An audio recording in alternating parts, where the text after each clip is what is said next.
I shot the snake. Well, I just left it laying there for probably 45 minutes to an hour and continued doing, what I was doing.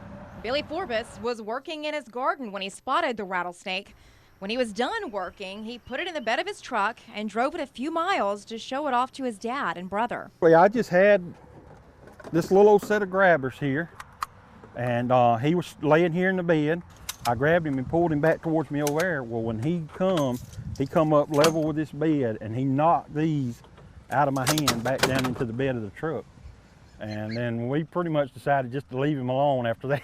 That thing had no head, and anywhere I walked around this truck and touched him, it was like he knew where I was coming from. Well, that's exactly what was happening, according to the Alabama Wildlife Federation's snake expert. There's no brain, so it's reflex. Tyler Harris says snakes don't require the same elements to stay alive that humans need.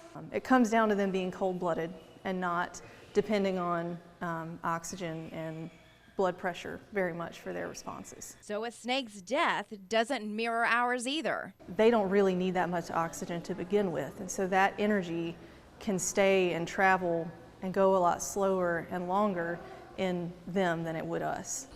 For Forbes, this experience has changed his perspective a little. Pay close attention to what you're dealing with. But not completely. I'm not a snake fan to start with. The best snake is a dead snake. Of course, Harris disagrees. If you do encounter one, it is startling, but it's ultimately up to you to turn around and go the other way. You're a threat. You're not food, you're a threat. You're big, you have arms, you have legs, you have a voice. You're the one that can make the decision to walk away from the situation.